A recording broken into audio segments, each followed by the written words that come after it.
저와 여러분의 예수 그리스도는 생명의 떡이십니다.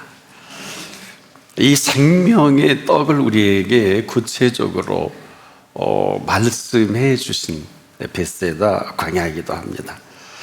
우리가 아는 대로 여기에 이 사건을 이렇게 하지 않고도 얼마든지 생명의 떡을 나타내 보이실 수가 있는데, 예수께서는 제자들을 또 보시고 많은 무리들을 보십니다. 그리고서 우리가 본문에 아는 대로 갈릴리 바다 디베랴 지역까지 건너오셔서 엄청난 무리들이 떠나지 않고 예수 주위를 따라다니는 것을 보게 됩니다. 이는 병인들이 많은 사람들이 고침을 받는 것을 보고 이 표적을 본 사람들이 이렇게 어마어마하게 따라온 것입니다. 이 큰 무리가 자기에게 오는 것을 보고 빌립에게 예수님이 물어요. 우리가 어디서 떡을 사서 이 사람들을 먹게 하겠느냐? 이것은 아마 더는 배가 고파서 말씀을 듣기 어려울 이 놀라운 은혜로운 자리가 아니냐. 빌립을 시험코자 하는 의도도 있으셨죠. 근데 빌립에게 이렇게 물었는데 빌립이 참 머리가 좋은 분이에요. 왜냐하면 어느 틈에 이 인원이 먹을 돈이 얼마나 필요한지 200데나리오 정도는 각 가지고 있어야 이 무리가 먹을 수 있습니다. 이렇게 계산을 끝냅니다. 그런데 예수님의 표정을 보니까 영 아니에요. 안드레가 예수님 표정을 보고 빌립을 보니까 이건 전혀 우리가 어디서 떡을 사서 이 사람들로 먹게 하겠느냐? 장족만 5천 명인데요. 남녀노소 수만 명을 지금 무슨 돈을 가지고 사서 구입해서 이런 의도는 또 할 수도 없고 어느 세월에 할 수 있겠습니까?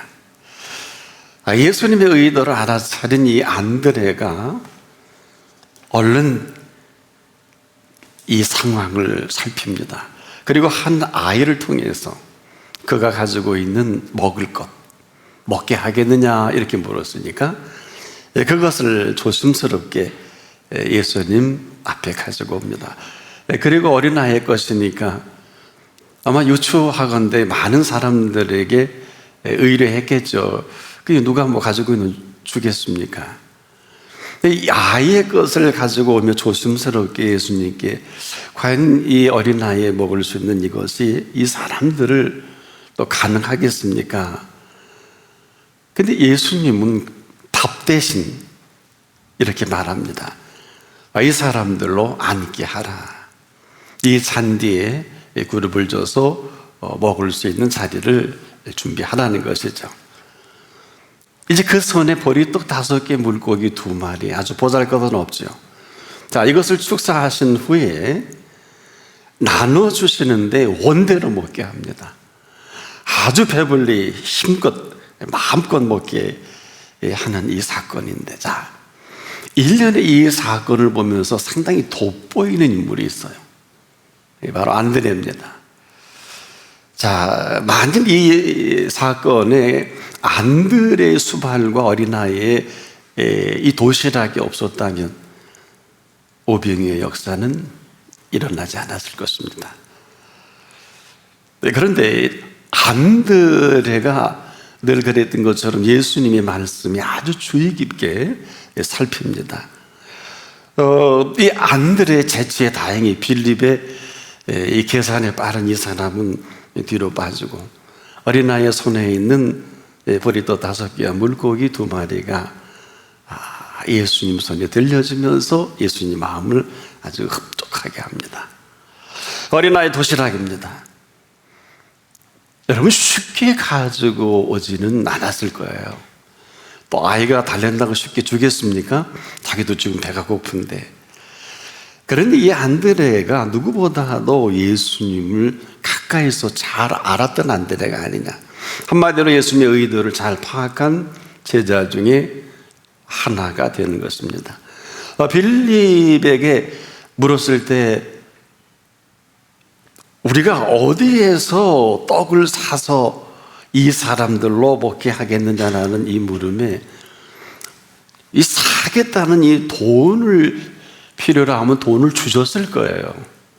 근데 이건 아닌 것을 얼른 파악한 이 안드레 아니겠습니까?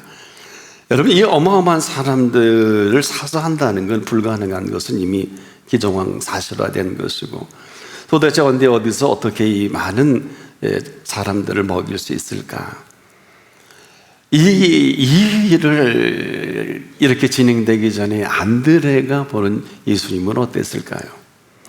아마 누구보다도 예수님의 그 사역의 행보에 예수님의 손, 예수님의 그 말씀의 그 실체를 누구보다도 잘 간파한 안드레가 아니냐. 애써 힘써 어린 나이에 마음을 감동시켜서 예수님 손에 오기까지 쉽지는 않았을 거예요.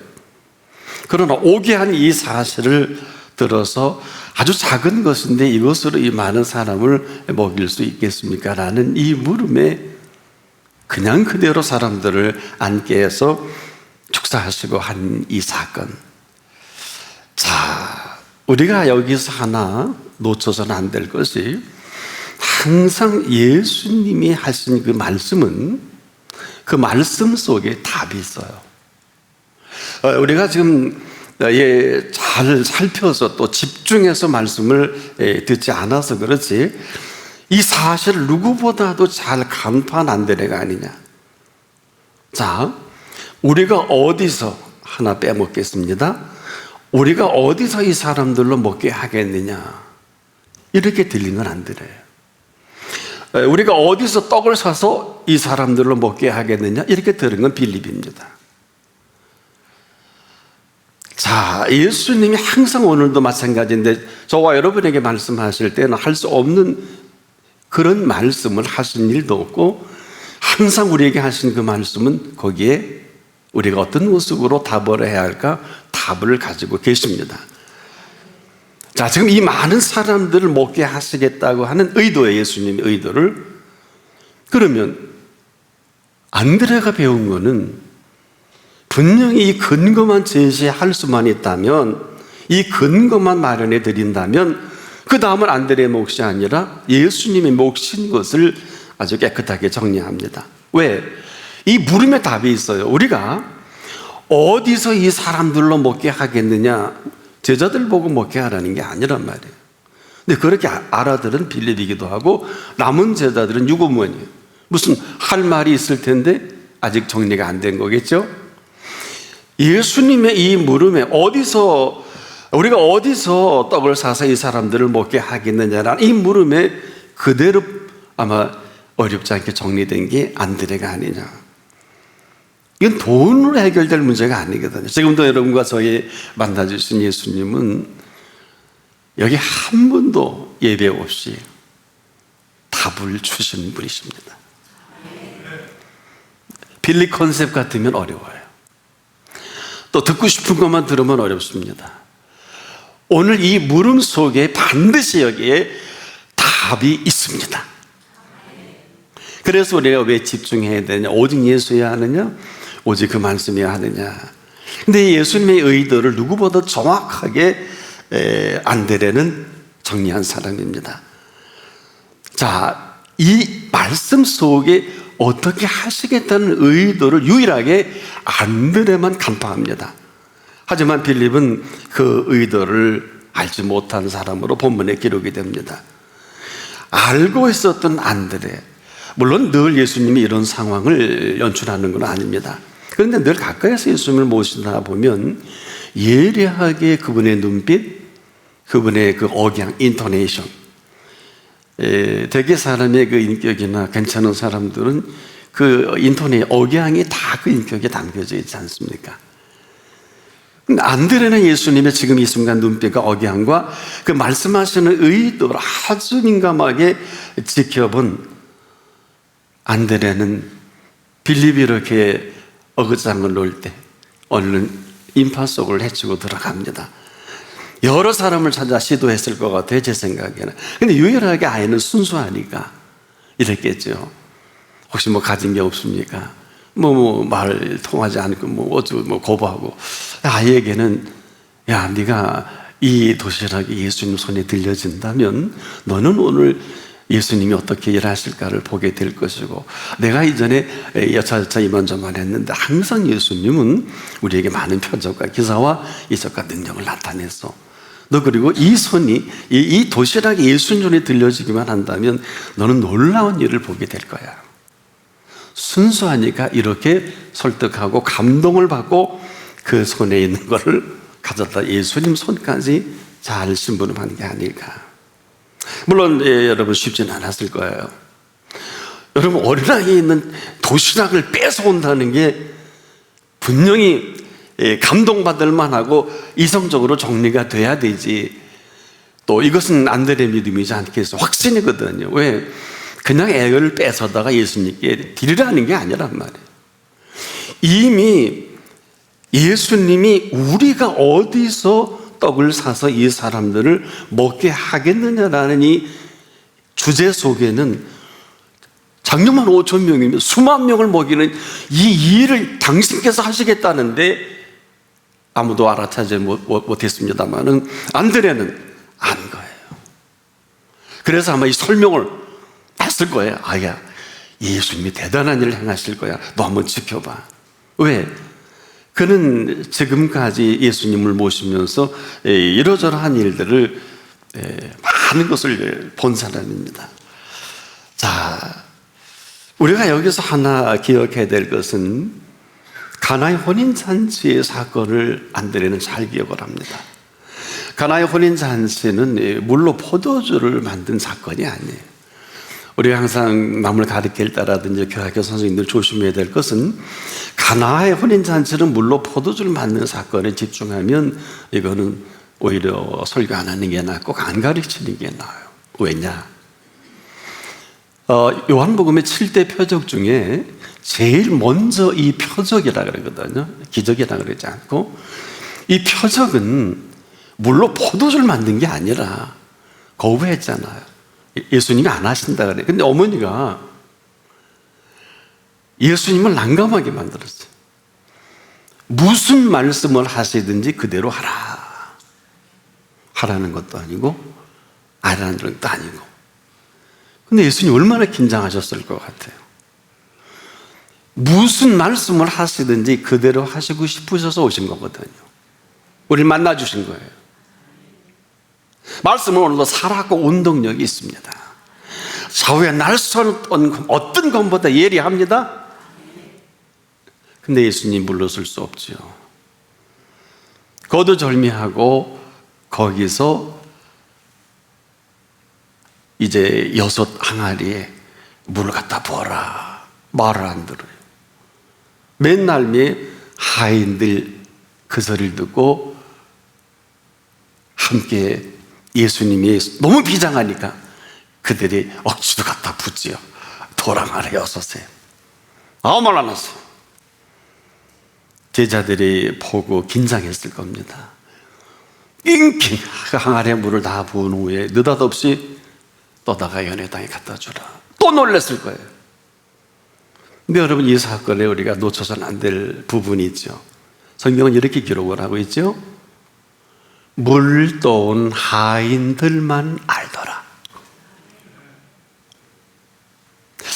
우리가 약삭 빠른 사람들이죠. 하나님의 일에 전혀 도움이 되질 않아요. 물 떠온 하인들만 알더라.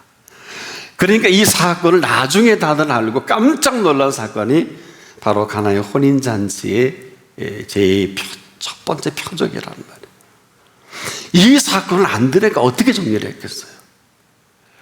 그러니 그 이후로 아마 그 신비에 무슨 말씀을 하시든지 그대로 하라. 그대로 하면 되잖아요. 바로 우리가 어디서 떡을 사서 이들을 먹게 하겠느냐, 사오라는 게 아니라 친히 그 말씀 속에 답이 있는 것을 알고 근거만 마련해 드리면 무슨 말씀을 하시든지 말씀하신 분이 책임을 지실 게 아니냐. 다른 사람도 이렇게 정리가 됐으면 먼저 했겠죠. 이 사건을 통해서 우리가 조심스럽게 출애굽한 이스라엘 백성들을 생각하게 됩니다.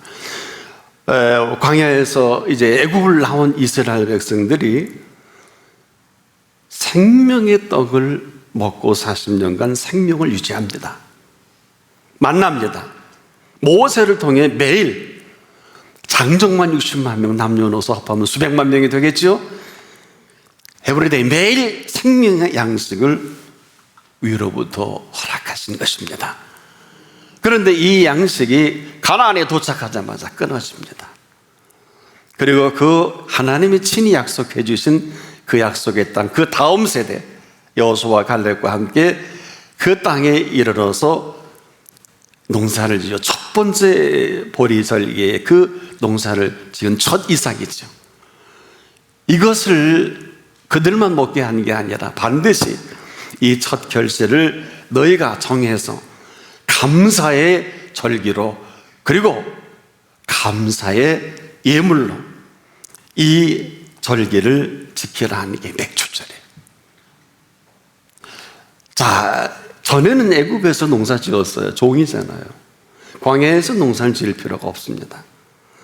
그런데 이제는 종이 아닌 완전 자유한 몸으로 은총을 입고 그 약속한 그 땅에 먹게 하신 첫 열매는 어마어마하게 중요한 것입니다. 이것은 첫 열매가 아니라 영원한 생명의 떡입니다. 그들은 자유한 몸이요, 하나님이 만들어 놓으신 그 아름다운 가나안 땅에 젖과 꿀이 흐른 이들의 애씀과 수고는 없어요. 이들이 430년 동안 종살이한 이것을 행여 잊어버릴까 봐. 지금도 우리가 돈에 종살이하는 사람 얼마나 많아요. 사람 밑에 종살이하는 사람 얼마나 많아요. 때로는 고기 가마 밑에 잘 먹고 잘 살 수 있을는지 모르지만 그분이 보시기에는 가당치가 않아요. 이들은 자유한 몸입니다. 영원한 자유한 몸입니다. 약속의 땅은 하나님이 젖과 꿀이 흐르도록 준비하신 땅입니다. 잊지 말라. 우리의 애씀과 수고는 없어요. 그래서 이 첫 열매를 내가 애쓰고 수고해서 행여나 내 재주로 돈벌이하고 내 땅이니까 그럴까 봐. 여러분, 자기 땅 아니죠. 약속의 땅이지요. 주신 땅이란 말입니다. 주신 결실이란 말입니다. 이 얘기는 대단히 중요한 것입니다. 해도 되고 안 해도 되는 감사가 아닙니다. 이 감사에 아마 아닌 사람은 영원히 아닐 것입니다. 그래서 우리가 감사를 모르면 지금도 환난이요, 감사를 모르면 재앙인 이유가 여기 있어요. 이래야 되는 게 아닙니다. 바로 그 근거예요. 오늘 여러분의 사는 근거가 어디입니까? 이 베세다 광야에서 이렇게 수많은 사람들을 먹게 하신 그 근거가 뭘까요? 바로 그 어린아이의 도시락을 통한 생명의 떡입니다. 그런데 누군가는 안들의 역할을 해야 되고 누군가는 어린아이의 도시락과 같은 그 근거가 있어야 한다. 만일에 이 근거가 없다면 베세다 광야의 사건, 오병의 사건은 불가능합니다. 도대체 그럼 이 생명의 떡을 통한 예수님의 의도가 뭘까? 뭐겠습니까? 이 오병이어의 그 엄청난 일을 행하실 때 예수님이 그냥 아무렇게나 하셨겠습니까? 분명히 제가 아까 말씀을 드린 대로 우리가 어디서 떡을 사서 이 사람들로 먹게 하겠느냐? 분명한 말씀의 그 근거를 통해서 물었지 않습니까? 이 얘기는 대단히 중요합니다. 이 사람들을 먹게 하시겠다는 그 의도는 우리가 그 물었을 때 우리가 최선을 다해서 답을 할 준비만 갖춰질 수 있다고 하면 지금도 그 말씀은 그 근거를 통해서 살아있는 말씀이다. 아까 가나의 혼인잔치에 안드레가 경험한 무슨 말씀을 하시든지 그대로 하라. 지금도 그렇습니다. 언제 어디서나 우리가 살아가는 삶의 현장은 항상 그 말씀이 근거가 되어 이를 근거한 그 사건입니다. 그래서 우리가 감사는 해도 되고 안 해도 되는 건 아니에요. 끊임없이 물으실 거예요. 왜? 뺏어가려는 게 아니에요. 옥합은 어마어마한 하나님이 하신 그 일에 대한 감사입니다. 안 하면 회개가 될는지 몰라요. 그래서 이제까지 이 옥합을 깨뜨린 베다니 마리아의 옥합은 나사로를 살려주신 그 은혜가 너무 고마워서, 삼남매가 사는데 뭐 돈이 얼마나 있겠습니까마는 300데나리온 1년 노동자 품삯 정도의 어마어마한 옥합을 너무 좋아서 그 향을 머리에 붓고 발을 씻습니다. 사람들은 빌립과 같은 사람, 가룟 유다 같은 사람은 또 신발이 바빠요. 예수님은 어마어마한 축사하시죠. 이 여인은 나의 장례를 준비했다. 여기서 안 끝나요. 어느 곳에서든지 복음이 전파되는 곳마다 이 여인의 행한 것을 말아요. 기념하리라. 복음이 전파되는 곳이, 이 옥합의 사건이 없이는 어찌 보면 복음은 복음으로서의 본래의 모습은 아니지 않느냐. 여러분에 있어서 옥합은 어디 있나요? 어디 있습니까? 아주 깊고 오묘한 말씀이에요. 복음이 전파되는 곳마다 이 여인의 행한 것을 알게 해서 저를 기억하고 기념하리라. 왜 그러실까요? 이건 해 주신 것을 말합니다. 이것은 해 주실 것을 말합니다. 하루를 살아도 1000년을 살아도 얻지 못한 이 세상의 모든 부귀영화와 그 모든 것까지라도 내 아궁이 던진 들풀만도 못한 이 영화에 연연할 거냐? 돈에 잡혀 노예가 될 거냐? 사람에 잡혀 일에 잡혀서 공부에 잡혀서 노예로 일생을 살 거냐? 아니면 하루를 살더라도 인류가 1000년을 해서 수고한 이 수고만도 못한 여기에 전부를 걸 거냐? 아니면 영원한 생명의 떡에 내 생명을, 드라이브를 걸 것이냐? 여러분의 몫입니다. 이제 여러분이 답을 할 차례예요. 우리는 지금도 말씀에 귀를 기울이지 않습니다. 여러분이 이 말씀이 얼마나 대단한 말씀입니까? 우리가 아무리 뭐 말로 대단한다 대단한 게 아니라 말씀을 하신 분이 대단하시잖아요. 예수님이 창조주시잖아요. 죽은 자를 살리시잖아요. 죽여 없앴는데 살아나셨지 않습니까? 우리는 이 예수를 믿습니다. 이 사실이 근거가 된다면 그분이 하시는 그 말씀에 온 심혈을 기울여서 살피는 게 틀리지 않아요. 저는 오늘 이 말씀을 대하면서 왜 안드레일까? 안드레밖에 없구나. 이렇게 결론이 나요. 왜 안드레일까? 안드레밖에 없구나. 왜? 안드레만이 예수님 마음을 시원케 해드립니다. 그런데요, 오늘 본문을 보니까 또 놀라운 장면이 연출이 되네요. 예수님이 하신 그 말씀 중에서 우리가 그냥 스쳐버릴 만한 이런 말씀을 놓치지 않고 말씀하고 계세요. 자, 이 사건을 이제 우리가 보면서 그냥 흘려보낼 말씀이죠. 아니, 이 어마어마한 이 수만 명을 먹이고 12광주리가 남았지 않겠습니까? 그런데 이 남은 광주리에 대한 예리한 표현을 하세요. 제가 좀 천천히 표현해 볼게요. 남은 조각을 거두고 버리는 일이 없게 하라. 어떻게 보면 쪼잔한 것 같잖아요. 아니, 이렇게 어마어마한 일을 쪼잔하게 남은 조각을 거두고 버리는 일이 없게 하라? 여러분, 이 말뜻만 우리가, 제가 좀 천천히 표현했습니다만은 더 천천히 하셨을 것 같아요. 왜? 예수님이 제자들을 둘러보고 이 시커먼 먹고 너무 좋아하는 그들 앞에서 어떻게 보면 눈빛을 보면서 잘 들어라. 남은 조각을 거두고 버리는 일이 없게 하라. 아마 또 안드레 말 알아들었을 것 같은데, 왜? 이 말 뜻을 깊이 생각해 보면 의도가 있으셔서 남은 조각을 거두라고 하신 거 아닐까요? 시커먹었는데 12강줄이 뭐 그 정도 그냥 놔두고 뭐 처리 안 해도 되잖아요. 그런데 버리는 것이 없게 하라. 이걸 달리 해석한다면 우리도 우리 나름대로 뭐 다른 얘기를 붙일 수 있을 것 같습니다만은, 제 개인의 생각에 예수님의 이 표현은 의도가 있으신 표현이다. 분명히 남은 것은 남은 것이 아니라 남게 하신 겁니다.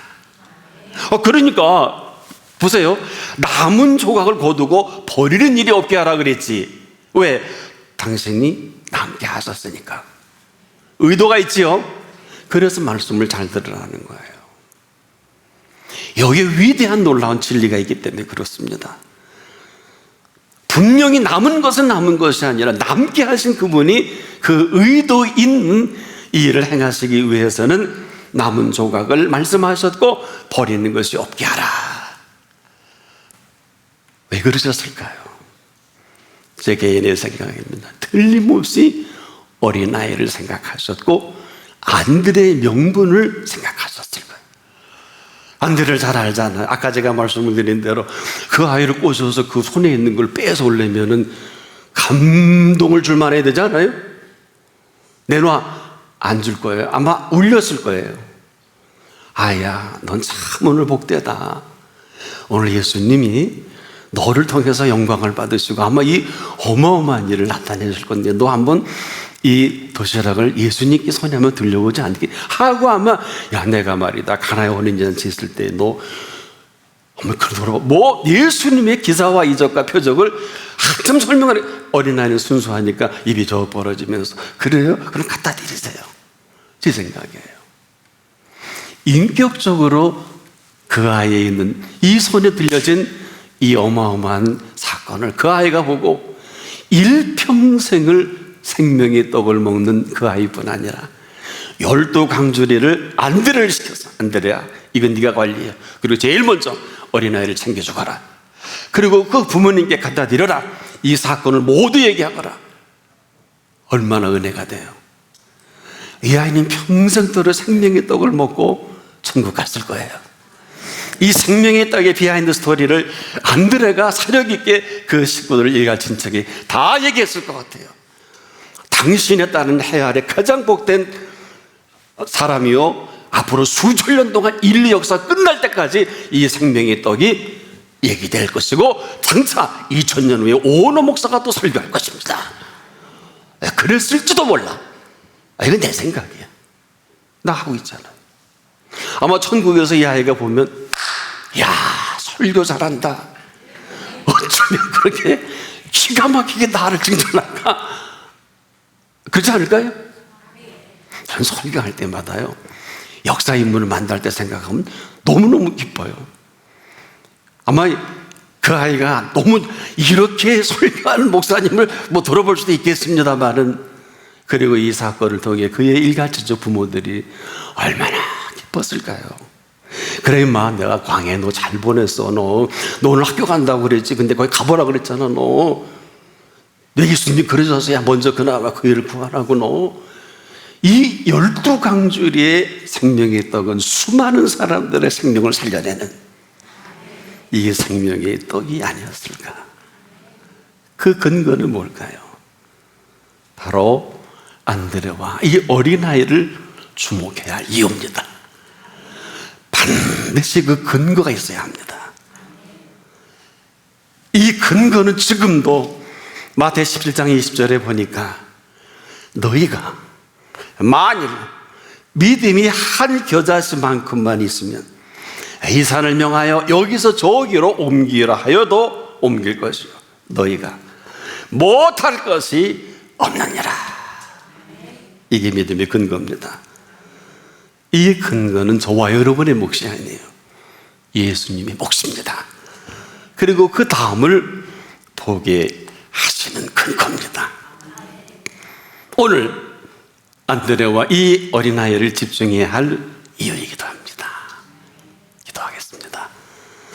고마우신 아버지 하나님, 오늘 이 아름다운 절기에 생명의 떡을 다시 먹여주시고 말씀은 살았고 운동력이 있는 현장으로 저희를 초대해 주신 거 감사합니다.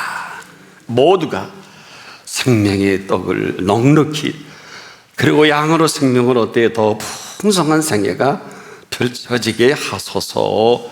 예수 그리스도 이름으로 기도합니다. 아멘.